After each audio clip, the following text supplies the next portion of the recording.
Welcome, folks. All in with CSN here on a Monday night. Tigers, breaking news, folks. Breaking news. Clemson has parted ways with offensive coordinator Garrett Riley and Clemson safeties coach and assistant defensive coordinator Mickey Conn. Both have just been relieved of their duties. We got a press release from the Clemson football SID office about 45 minutes ago. Been going back and forth on this one all afternoon. Big news because transfer portal shows up in about 4 days, and when it does, Clemson's not going to have an offensive coordinator if they're out there looking for some offensive pieces, and you definitely want to have someone to sell. So big concern there, but the news is Garrett Riley's experiment with Clemson 3 years is now over, and Mickey Conn, a longtime contributor, actually a friend of the program, I've known Mickey for years, is going to be moving on, but I think he's already got another seat as a defensive coordinator. I think he's going to move on and join the guys over, heading over to Sanford. So I think that's where he's headed. But good news, a new offensive coordinator. Who is it going to be? Who are the candidates? I can't even think of anybody right now. So I'm going to tell you this one. I was just talking with Walt from WCCP. We were messaging back and forth, and he confirmed my message with him on the air. We were talking about kind of late in the game to be firing your coordinator if you're looking for a quarterback in the portal. No one knows Dabo's plan. But I believe, Walt believes, others believe that Clemson is going to be out there looking for a portal quarterback. But right now, my top guy was Josh Hoover. And one of the reasons he was one of my top guys is because he was recruited by both Tom Allen to Indiana at one point. And then who got him to go to TCU? None other than Garrett Riley. So I thought maybe the Garrett Riley would play into that if he stuck around. So don't know what's going on there. But you won't make a move like this late in the game if you didn't already have an answer for it. So I think, Dabo's got, I think he's got someone in the background already waiting to just come out and say, hey, this is the guy, because they're going to have a candidate up real soon to be able to sell recruits, much less this portal that's coming open in 4 days. And there's going to be a lot of guys out there, and Clemson's got to go out and find some offensive pieces. And in either way, even offensive line up all the way through the skill positions, you got to have someone to sell. Big breaking news. We're going to talk about the bowl game. Hey, Clemson loses the game to Penn State 22-10. Very disappointing loss. Very ugly, dreary game. Look, the game looked like the weather on a Clemson perspective. On the other side, completely out-coached by a team of coaches that were literally just plugging holes, trying to fill in spots because they had so many guys leave and go to other programs. Players feeling they had a third-string running back, hadn't ran the ball all year. Went for 111 yards. Made us look bad.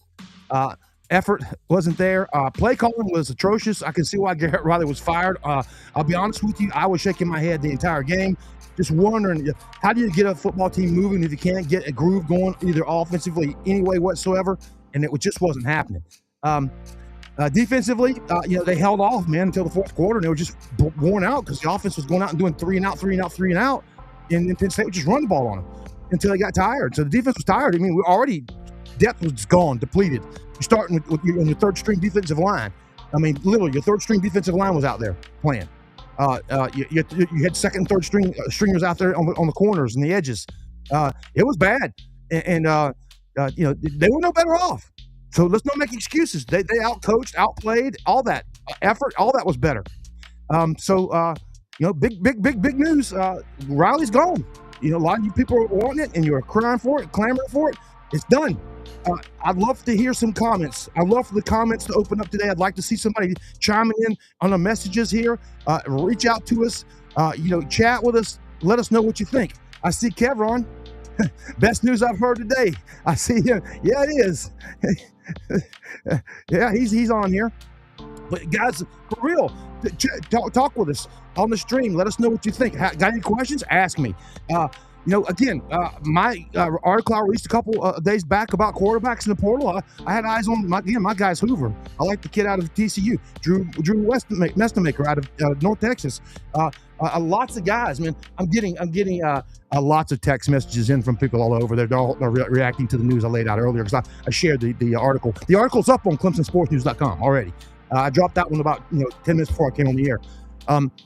Guys, big news again. Garrett Riley's gone. Mickey Conn's gone.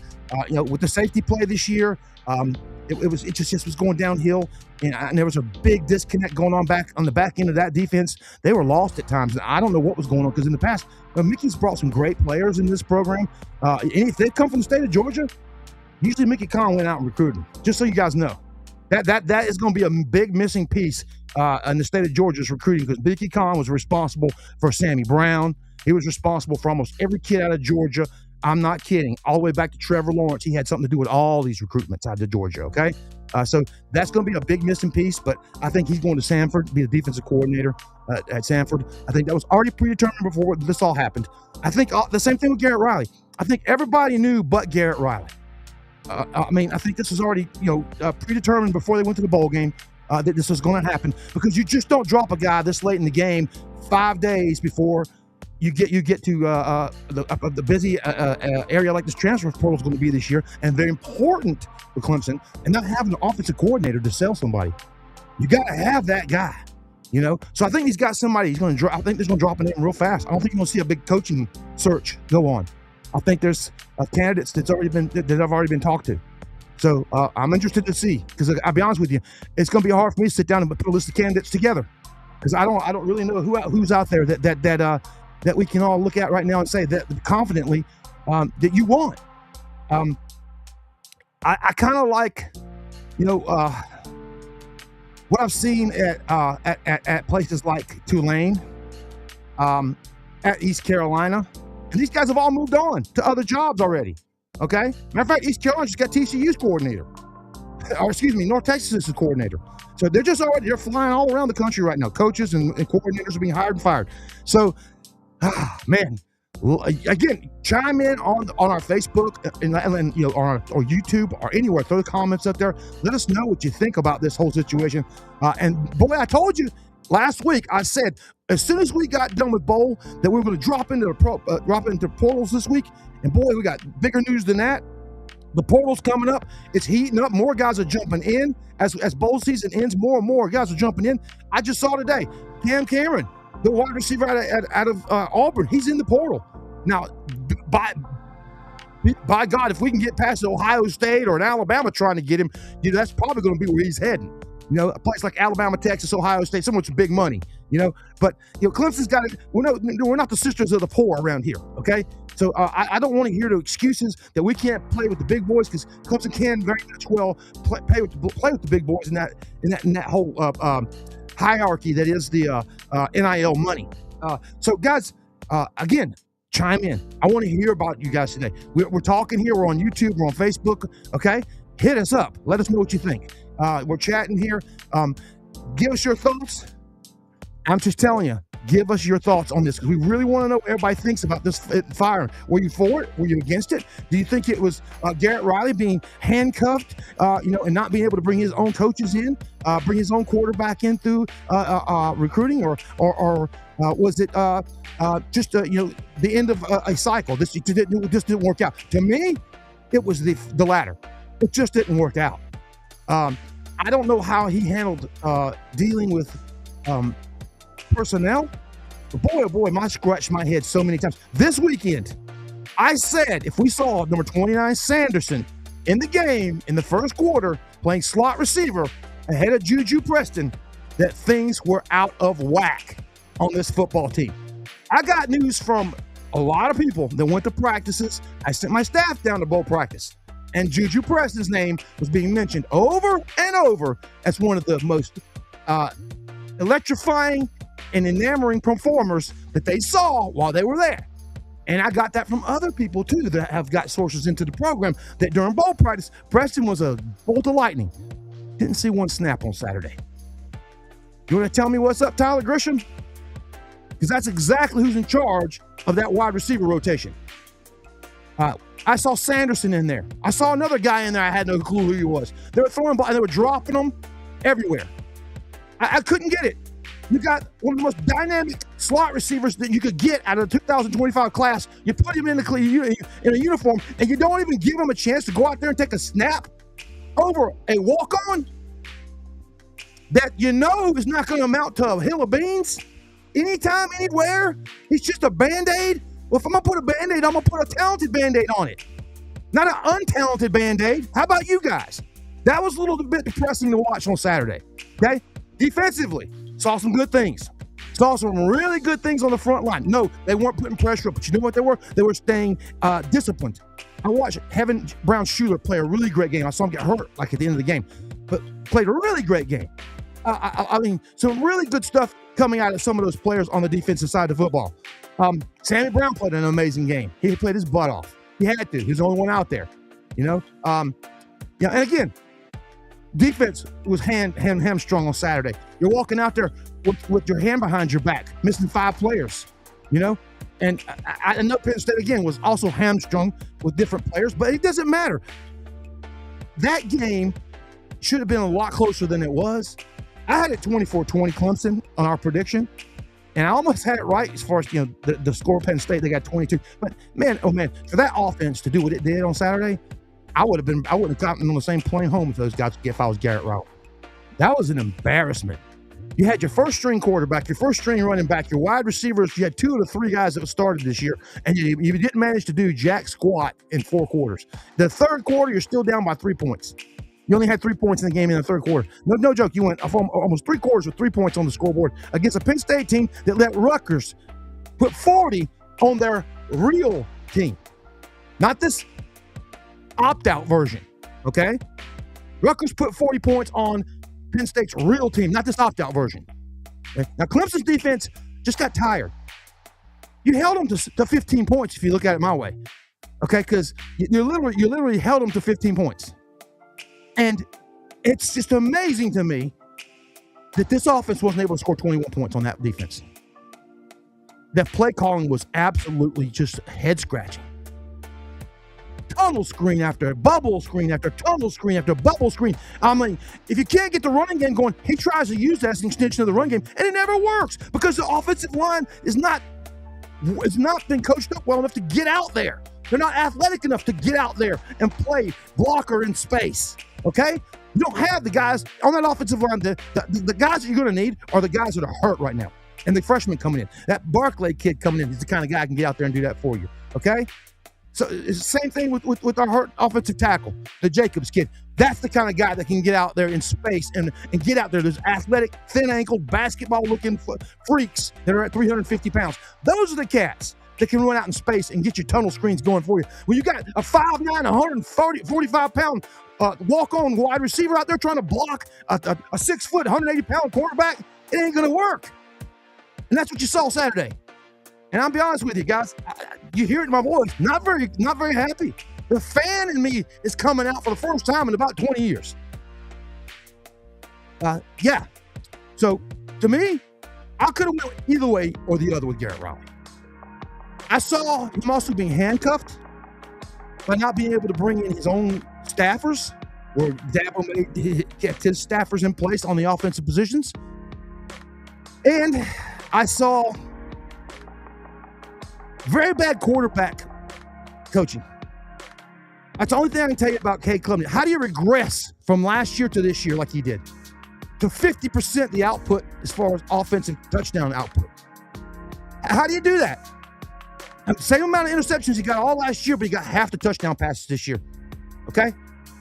With a better offensive line, literally a better wide receiver core until Wesco went out. But even after that, you still had some good wide receivers out there. He was getting the ball out in 300-yard ball games.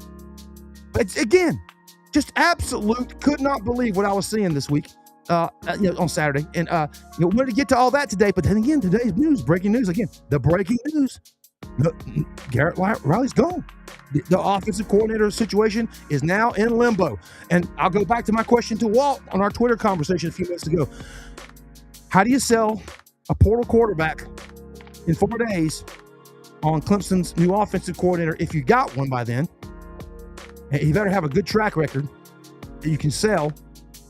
Or how do you get a quarterback in the portal with all these teams out there just clamoring for a quarterback? How do you pull a quarterback out of that portal without an offensive coordinator? So I don't think he made this decision without a way out, meaning a option. I think it's already been predetermined who he's going to hire. I think they've already spoken to him. I think it's already been done. We just don't know about it, and they're going to drop it the next couple of days. Has to be. Because if they're going on an offensive coordinator search at this point, they're shooting themselves in the foot. and that's being honest.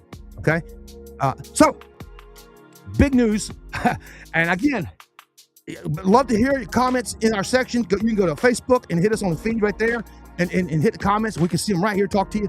Same thing on YouTube. I see Kevin, Big Kev, has checked in here. He says best news. Again, I want to hear thoughts. Tell me what you think, guys. Yay or nay? Tell us what you think. On this whole thing. We want to know. And I'm serious. Tell us what you think. We want to know. I mean, lots of people were clamoring for this, and now you got what you wanted if you're one of those people.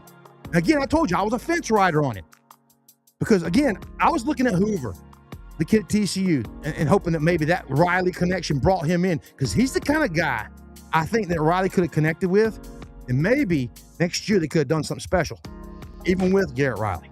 Okay, but that Hoover connection was the thing I was counting on for him to come to Clemson, maybe, or possibly be a potential portal candidate for Clemson. That one little thing that was connecting him is now gone. So if you're thinking Josh Hoover out of TCU, your chances just got a little less, and that sucks, because I think he was my top candidate. The three guys I mentioned, my three top guys: Hoover, Mestamaker, Lagway, in that order. Okay, Hoover, I think he's a bigger kid, got more body on him, can take the hits, can take the beating. Mestamaker is a younger kid, thin, a frail-looking kid. Got to put some pounds on him. He's a freshman, though. He's got 3 years left. That's the big thing about Mestamaker. 3 years left with him, whoever gets him. And then there was Lagway, who has the Clemson ties. Clemson was in with him till the very last minute, almost flipped him in the recruiting process. His parents, his mother, loves Dabo, loves Clemson. So those guys are still, all in as possible guys. And there's a whole list more. There's going to be dozen or so quality quarterbacks out there that are better than anything we got right now. That's the truth. So, guys, was going to get to some basketball news and talk about the women's team who shot 21 three-pointers for an NCAA record this year. Let's mention that real quick. Yesterday, Sean Poppy's bunch goes up to Chicago and wins over a 50-point win with 21 three-pointers. 21 threes hit. Most hit in the nation since Tennessee hit 30 last year. Okay? So, yeah, wow, boom. Guys are winding up off the Christmas break. They'll be back on the court here next week. We'll have our staff all over the place next week. They're all my kids, all my interns are out at home. I got one intern who lives in Amsterdam. I got another one that lives in Greenville. Another one lives all over in Charleston. But they're all at home on break. When they get back in town, they'll be back on campus, and they'll be covering basketball for us and any other winter sports. Gymnastics starts next week. Girls gymnastics is ranked number 2. So Bob says Spiller should be next. Really? Why, Bob? Just want to know. I got you there. I see what you said. Can you expound on that? Because another close friend of the program, I've known CJ for a while since he was a recruit, and I tell you, it ain't the running backs that bother me. It's just the running back stall that bothers me. I don't know if that's his recruiting or who. You tell me. I don't know if it's the recruiting or because he's not the final say on recruiting. Now he's one of the guys that picks the guys that he wants to go out and recruit, but there are other recruits that are brought to the program through other sources and through other means at that position. So don't think that just because somebody is a position coach that he's the only say-so on a recruit. He's not. That coach, the head coach, is that final say-so. Dabo makes the final say-so on an offer. So if CJ wants somebody to get an offer and Dabo says yeah, it's on Dabo for saying yeah. That's him. That's totally on him, because he's got to evaluate his evaluators. So I hear you. Well, let me see. CJ, who has he developed, Pop? I got you, buddy. He hasn't had a chance to really develop anybody, to be honest with you. He got handed Adam Randall last year at the end of the year. Instead of going out and getting a good guy or in the portal last year, handing him somebody or anything. And again, I'll agree with you. There hasn't been no development running back since Travis Etienne left. Okay? I have to go there with you. A lot of kids hitting the portal. But I think a lot of hit misses on the recruiting trail have put him in that position. And that would be his fault as far as evaluating the talent, and Dabo's fault as far as okaying that talent being on the field. So, it goes a couple of ways there. But I'm with you. I'm still, again, fence riding on CJ. I'll tell you the one that needs to be looked at is a wide receiver coach. I'm going to be honest with you. Wide receiver play has been sketchy, and it went from a step up last year to a tick down this year. Who thought Tristan Smith was going to come in and have the underwhelming season that he had? The misuse of that talent. Okay, I'm going to go again on how they managed that roster, that wide receiver roster. It just didn't make sense to me at all. At all. And you're talking to a guy that played wide receiver. All right. I didn't get it. I didn't get the rotations ever.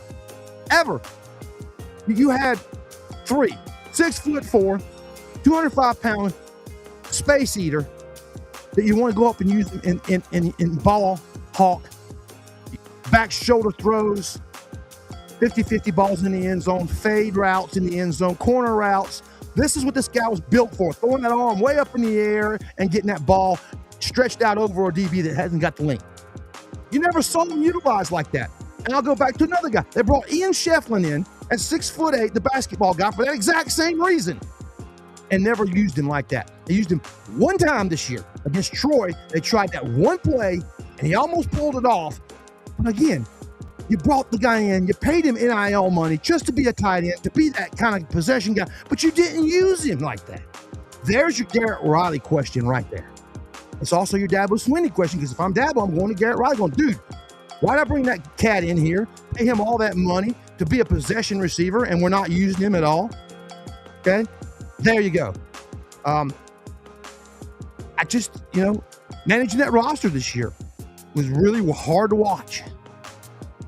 Yeah, Bob, I'm agree with you, dude. We did have to turn a wide receiver into a RB1. And again, I'll go back to that what I just mentioned. Recruiting misses. They missed on a lot of guys. Now, they didn't on Gideon Davidson, and they didn't on David Eziomi. And it's another guy. David Eziomi didn't get any shots this year. And it really mismanaged this whole running back rotation. Dude, I'll go back all the way to Wayne Gallman. There were guys getting snaps around him. Around Travis Etienne, they were getting snaps to guys like Chaz Malusi. You had guys in the third and fourth string underneath Travis Etienne getting snaps. Relevant snaps. The ball games were 45-10 when they got in there. And that's another thing. You got to win ball games like that to be able to develop the back half of your roster. Clemson was famous for developing the back half of the roster, and because of the reason they were able to destroy teams back from 2015 to 2020, we're crushing teams. So you could get your third and fourth string guys in there and develop them. You could get guys in there like Chase Bryce and let them play. That don't happen now. Why? Because you can't get wins. You're having a hard time even struggling to get wins against teams like Louisville. You're losing to teams like Syracuse, who should have been a blowout win. Again, this is not what Dabo has done here by winning those national championships and all those 10-win seasons. Is he's gotten you acclimated to winning a certain way. And now that the game has changed on him, he's not able to win that way. And then you guys are starting to see it, and it's starting to really creep in on you. And it's same here, because I've known the cat for about I've known him since he got here. I met him as a wide receivers coach. I was out there at practices when Tommy Bowden was the coach, doing my job as an analyst. And it's hard to watch. It truly is. But man, it's good to see some decisions being made in a hurry. And again, don't worry. I know the cat. I don't think he made the decisions in haste. They were thought out, planned out, and predetermined. So I think he's got answers. Or he wouldn't put himself in that position. He's not the kind of guy that's going to shoot himself in the foot like that and put, tie an arm behind his back here late before we hit the portal. So look, guys, go read the article. Go to our social media, post about it, talk about it. We'll get back with you guys on Friday. We'll be all in from CSN right here from the studio on Friday. Until then, guys, go Tigers. Again, breaking news. And we'll be checking with us on our social media all week, okay? Be sure to follow us on YouTube. Follow us on Twitter. Follow us on Instagram. Follow us on Facebook. And guys, we'll have all the breaking news. Just stay on our social media feeds, and you'll see the breaking news as it comes out. We're on our desk 24/7, 365 around here. All right? And you guys have a great night. Enjoy yourselves. This was brought to you by Ingles Markets. Love the prices, love the prices, love the savings. Ingles. Brought to you by Oakway Tractor. Brought to you by J.W. Martin Real Estate. And brought to you by Benson Ford. So have a good night.